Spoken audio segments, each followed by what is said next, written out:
Hello,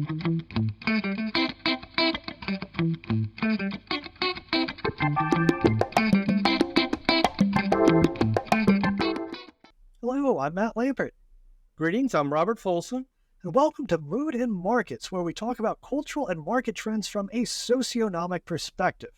Now, call it incongruous, an attraction of opposites, or just downright weird, but on July 21st, 2023, Hollywood released two potential summer blockbusters that quickly became blockbusters in fact. We are, of course, talking about Barbie and Oppenheimer, or as social media has dubbed the phenomenon, Barbenheimer. Robert, you and I have seen both films. We'll do our best to avoid spoilers, but it is no spoiler to say that as films with opposite subject matter, the fact that the public embraced both of them, with a significant number of moviegoers seeing them as a double feature, why, that sounds quite extreme. Does it ever? You know, Matt, I think if you could chart our conversation, the chart's headline would be an extreme in extremes. The word Barbenheimer began to circulate online earlier this year as a humorous suggestion, but then it went viral. And soon enough, it was a full-blown bottom-up trend, right? So that's what managed to turn potential blockbuster competitors into the unlikeliest of partners.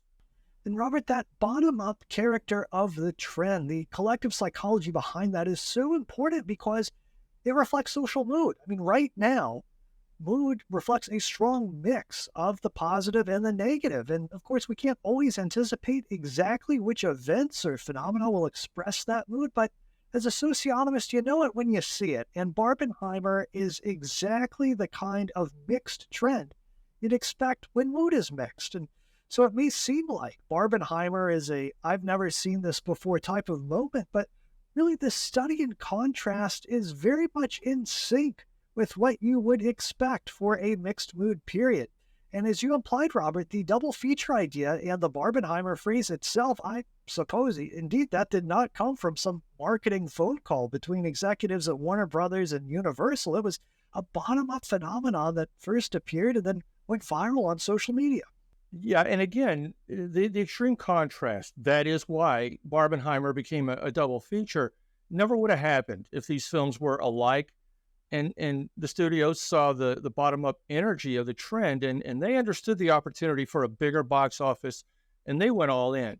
And yeah, you're 100% right. I agree. Mixed mood is the key to the trend that we see unfolding now. And Matt, maybe you can just recap what we mean when we use that phrase.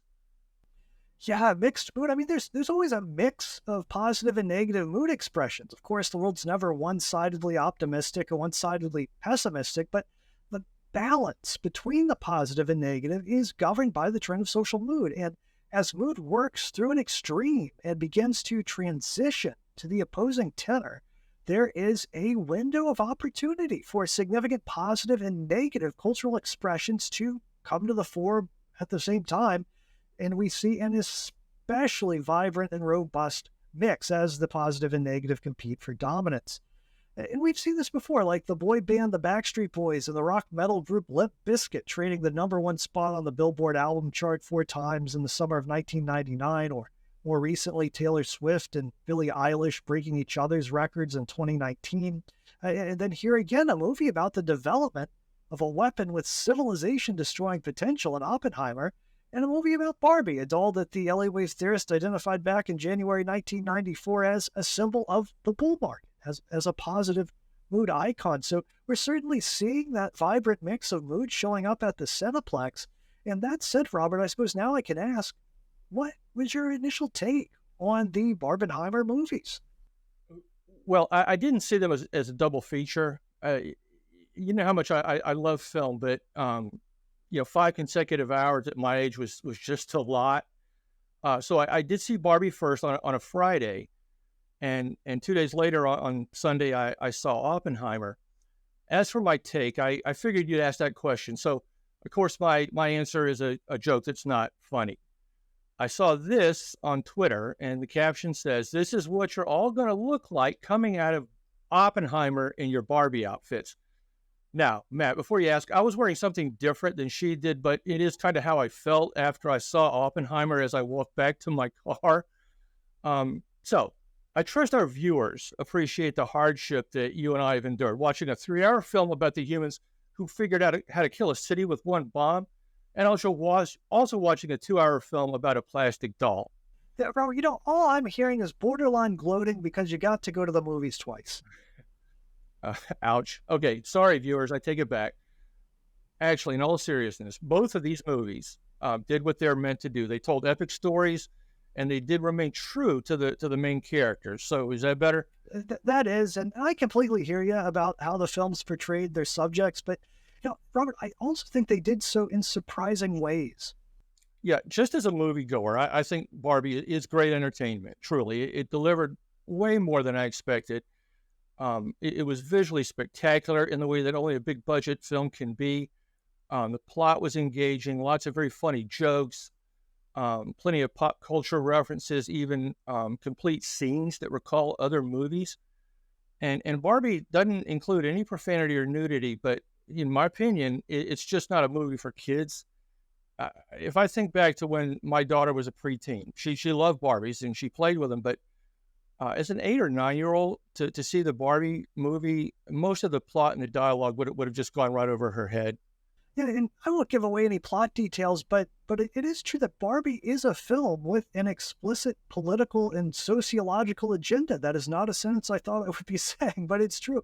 And it wears that agenda on its sleeve. I mean, it has also moments of profound emotion. It was a surprisingly moving film, which is to say it's not the saccharine, sweet, uniformly upbeat movie one might expect given its title, which is also to say that the Barbie movie itself evinces plenty of mixed mood qualities in its own right. And Robert, just one other thought on Barbenheimer. Let's be contrarians for a moment here and mention at least one similarity, because they do have something in common worth mentioning. In fact, we were talking about this before we started filming, and that is, to borrow one of your phrases, Robert, they're both American originals, which is this wonderful umbrella phrase for classic things and singular people that are created in America, meaning that something as ordinary as a Barbie doll or someone as extraordinary as Robert Oppenheimer can both be American originals.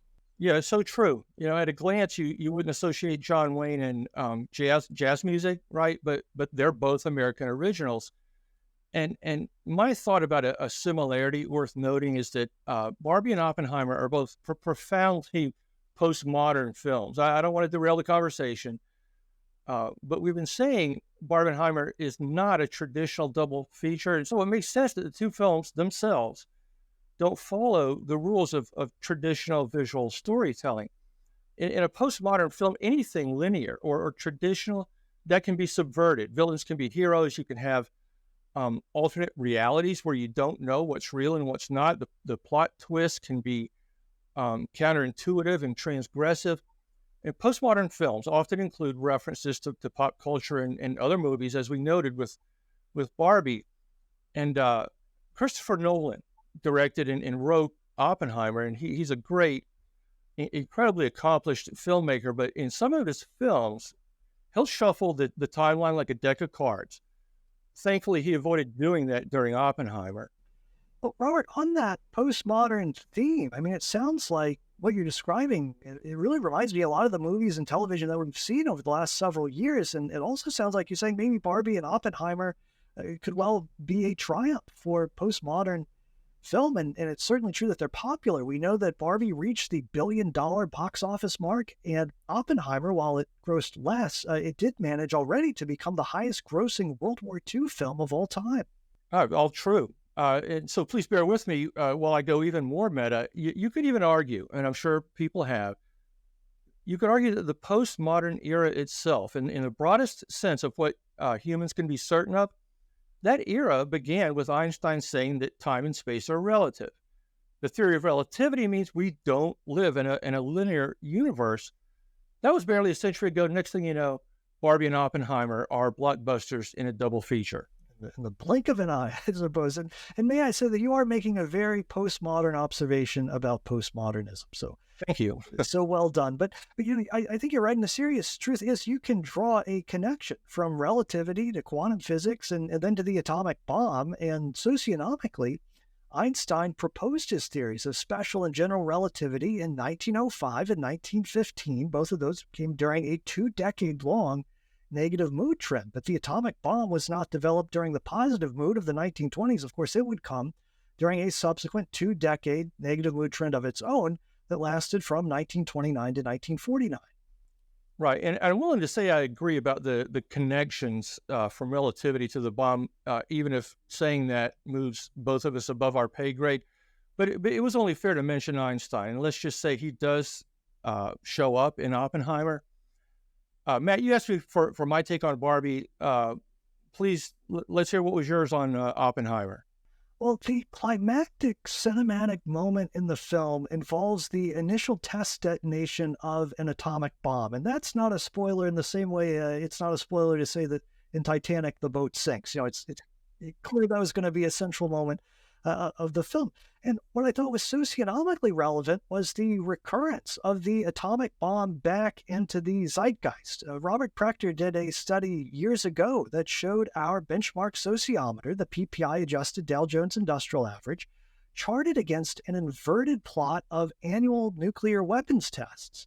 And if mood were to become considerably more negative, Prechter's research suggests that we may not need to go to the theaters to see depictions of atomic bomb tests.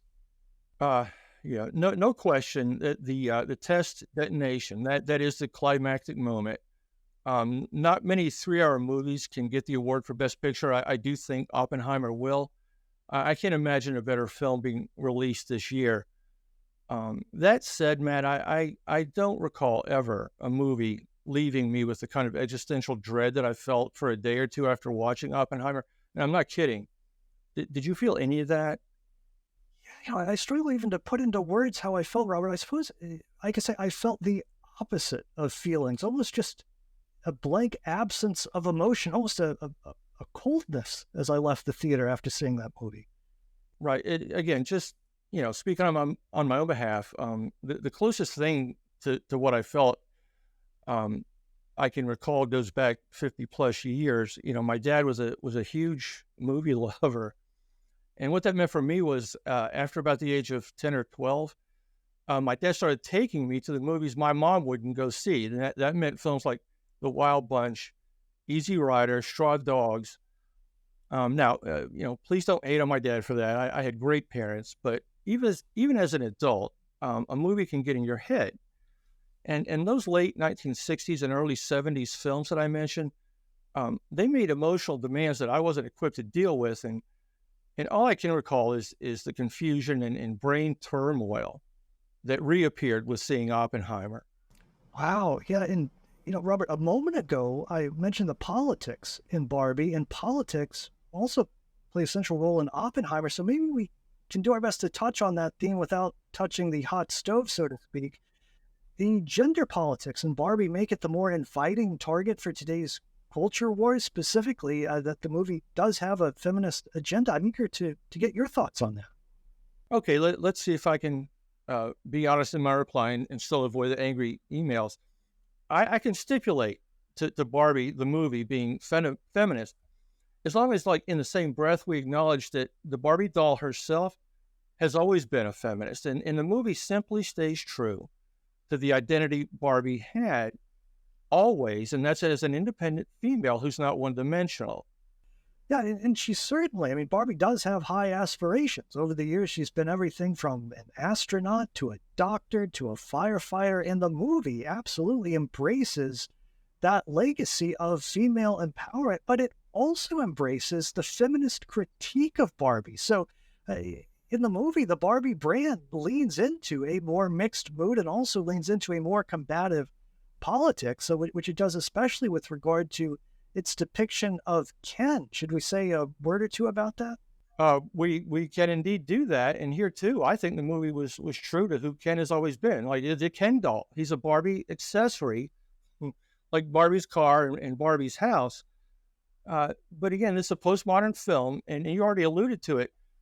One of the few serious moments in the film is when Ken tells Barbie that she's always reduced him to insignificance in exactly the way that Barbie says the patriarchy reduces women. And the film does openly confess Barbie's downsides, up to and including that she's an unrealistic beauty ideal for girls. Yes, and Robert, before we wrap up, given your love of history, I must ask you about your thoughts on the political history presented in Oppenheimer. Uh, Going into the film, I was really curious to see how it would depict Oppenheimer in the immediate post-war years during the Red Scare and McCarthy's witch hunts. Matt, we did an episode on that period. Alas, I promised we promised no spoilers, so I'm going to kind of leave it there, except to say that the post-war period is crucial to the story that the movie tells. Yeah, that's smart. And as you implied, I mean, my goodness, what a socionomically interesting time that post-war period was. Viewers can check out our episode on McCarthyism for the details. And on Oppenheimer, it seems like it was about time for a story to be told. Among the folks who played a decisive role in World War II, Oppenheimer has never really been a household name. I mean, people recognize Eisenhower, Churchill, Patton, but folks like George Marshall, Alan Turing, and Robert Oppenheimer had equally decisive roles in the outcome, yet they're Yes, they mostly did. absent in the popular understanding of the conflict. And filmmakers are catching up. A Turing story was depicted in the 2014 movie The Imitation Game, and now Christopher Nolan has done his best shot at capturing Oppenheimer's story. Matt, I think that's a great point of contrast to end with, because Barbie's never known a day of anonymity. Isn't that true? All right, we will leave it there and wrap things up for today. To our viewers, thank you for watching. As always, if you enjoyed the episode, please like, comment, subscribe, ring the bell, share the episode with your friends. It really does help the channel. Robert, thank you for this conversation. Let's talk again soon. Thank you, Matt. That was a lot of fun.